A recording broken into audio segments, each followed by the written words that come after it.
Salutations friends, welcome back to my channel. Today's video I'm going to share with you the 10 affordable fragrances in my collection that I think are exceptional. So if you'd like to know what those fragrances are, then keep watching. Now, about a week ago, maybe a little less than a week ago, I shared with you guys my 10 expensive fragrances that I purchased that I thought were just fantastic scents. That was a little bit more of a chatty video. I thought it needed to be a little bit chattier because I'm talking about ridiculously priced fragrances. Some of those fragrances were over $800. This video I want to take just as seriously. I'm going to be a little less chatty in this video, but I am going to share with you 10 affordable fragrances that I love. I think the most expensive fragrance in this list, full retail price, is like $65, but a lot of these are like less than half the price, and all of these fragrances you can usually find even cheaper if you look for them like on specific sites or at places that sell discount beauty items like TJ Maxx, Ross, Marshalls, like within the States and other places like that. So you can get really good deals on these. Now I'm not going to go into like notes. I'm going to tell you guys why I like them and why I think they're worth picking up. And if I have any reviews of these guys too, I will link them below. But the one that's slightly pricier, and I do enjoy most of the fragrances from this lady, this very successful businesswoman, entrepreneur, creative director. Margot Elena owns many different businesses in regards to beauty and lifestyle and fragrance. And my favorite of her little conglomerates, little, I don't know if conglomerates is the right word, but her little offshoots is the Lolia brand.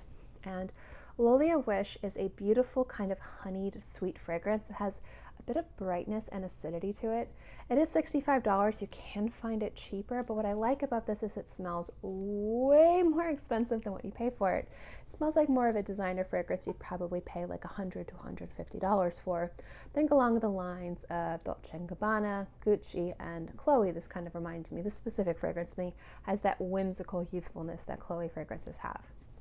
Now, when you're spending not a lot of money on fragrance, so when you have an affordable fragrance, it's always fantastic when they smell like they could possibly be marketed at a higher price point based on presentation, composition, and just how it smells.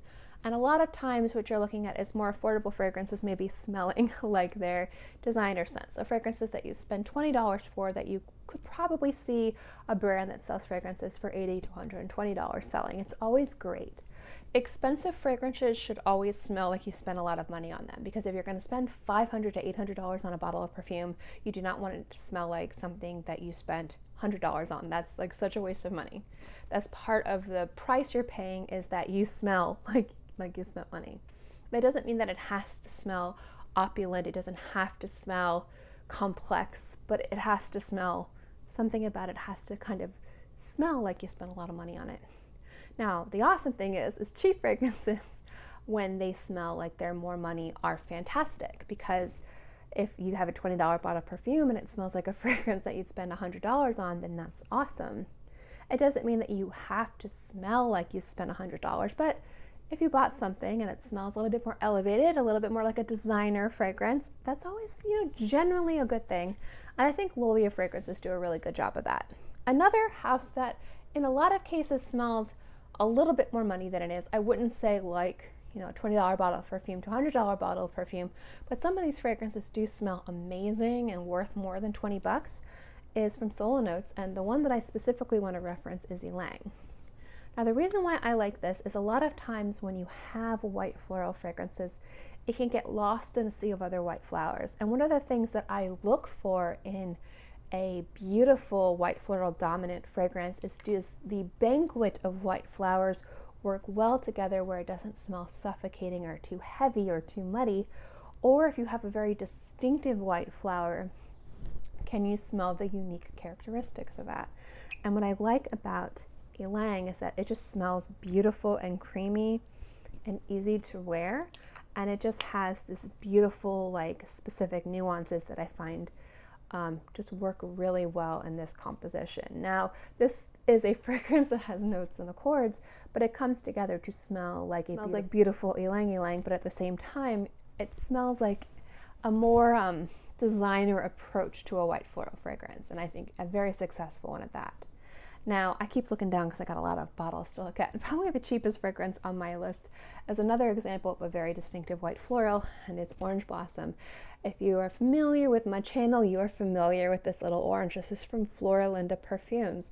This is kind of like a souvenir shop. You're driving through Florida, you stop at a rest stop, you see a little Florida gift area, and you might see these little guys right here. If you like Orange Blossom scents, please pick up one of these little guys. There's also, like, you could spend, I think these are like $7, $8. These are fantastic, especially for layering. I love to layer this with everything. They also have an apple blossom one that smells amazing. This smells like an orange grove, and I know what that smells like because I lived in Florida. And there's something so magical about that. There's a little bit of bitter greenness in here with this beautiful, just very orange blossom, like literal definition. And it's such a good fragrance, and it's such a good price. So as a cheapie, it's one of my favorites and a very utilized scent. I've gone through quite a lot of those little oranges over there. They're really great. This is from Cindy's Labs. This is Absinthe 9. I'm not going to go too much into this because I've talked about this one in depth. This is another affordably priced indie house fragrance that smells like high-end niche, just in my opinion. It's balsamic. It's got that beautiful kind of licoricey like level of notes. It's just got spice. There's just something about this fragrance that smells just exceptional and like high-end niche, like not super high-end niche. Like we're not talking Xerjoff. We're not talking Mouage or Raja. We're talking possibly along the lines of Zoologist, Gallagher Fragrances, imaginary authors, like higher end niche houses that have these unique, beautiful, unique takes on scents done in a very creative way. I think Absinthe 9 is a great, and I mean great, interpretation of a scent that smells more expensive than it is. And it's one of my favorites, and it's my favorite from his house. Fantastic. But if we're talking about my favorite fragrances, or one of my favorite fragrances, hello, this one of course was going to be on this list. This is Green Tea from Elizabeth Arden. Pretty sure I've been wearing this near to 30 years, it feels like. Yes, I said 30 years. I probably wore this one when I was around 7 or 8. I've worn this one for a very long time. But this is a beautiful, fresh, zesty, bright, just clean green tea fragrance. It's easy to wear. Full price, you're looking, I think, like $40 for that size. You can find it for like $8 places there. It's so cheap. It's a cheapie, it's a freshie, it smells amazing, and it just fantastic. Now we're halfway through the list, and I've talked about a lot of kind of beautiful, fresh, lively fragrances. I wanted to talk about one that was more classic and mature, but still wonderful. And a lot of people like this fragrance, but a lot of people have very real reactions to this scent, and I'll explain why. And it's Tea Rose from the Perfumer's Workshop. I'd only wear this like in the morning or to bed, but it smells so good. But this is rose. This is rose. This is like you walk into your family member's house and she's got rose candles, rose potpourri, she's wearing rose perfume, she's got rose flower, rose hand soaps. That's what this smells like. But I love that. It is an overpowering true rose fragrance. Very mature, very beautiful. And I like the literal interpretation of rose. just rose everywhere. Rose overload is Tea Rose. But I think that it's also a very smart and classic composition. That's the type of fragrance that you could wear anywhere, because rose is one of those notes that people expect people to smell like. And even though it is a very bold, velvety, strong rose, there's something about it that I find to be playful, and like there's a little bit of bitterness in the background. Like it's got thorns in the background, and I really like it. Again, I think you can pick that bottle for like $8. If you like rose fragrances, it's a nice one to have in your collection. It's a great layering fragrance. It's a great true rose scent, and at the same time, it's a mature rose. So you know how like Chloe and Lolia and some other designer houses have more whimsical, very youthful, kind of flirty rose fragrance. This is just like a rose. Like just somebody came up to you with a bouquet of red roses and just slapped you across the face with it. That's this fragrance. And I actually really like that. It's note and fragrance that I think smells a little bit more elevated, because I don't see it done super super, like, it's not super popular in regards to cheapy fragrances. I kind of see more like vanillas and ambers and tea, but violet is great, and when done correctly, it's gorgeous. I'm from Fragonard. Violet is just gorgeous, and my thing is about to die, so I'm going to try and go through the last 3 of these real quick. But this just smells violet. It's slightly sweet. It kind of has that like slightly fruitiness to it. It's also a touch powdery. Beautiful violet fragrance you can get for like $40, $50. If you're looking for a more kind of smells like designer but not designer price fragrance, I think Amazing Grace, I don't know why I said Amazon, from Philosophy.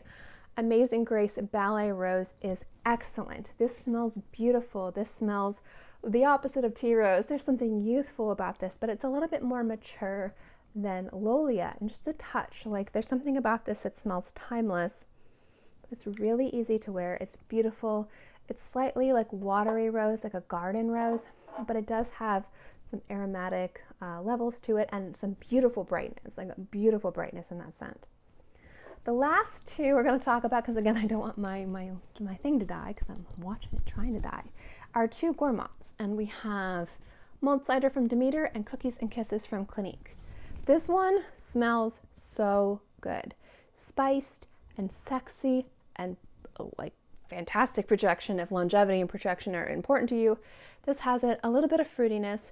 This is very sexy, great layering fragrance. If you're looking for a different type of gourmand fragrance to wear in fall, definitely check out mulled cider. There's just something really sexy about it. Very spiced, peppery, slightly fruity, and just gorgeous. And if you want more of a classic gourmand, but something a little bit different, a little bit elevated, Cookies and Kisses from Clinique is excellent. This slightly reminds me of By the Fireplace. Has a little bit of nuttiness like By the Fireplace does from Maison Margiela. So again, you're only spending like under $25 for a bottle of perfume, and it smells like a bottle of perfume that's over $100.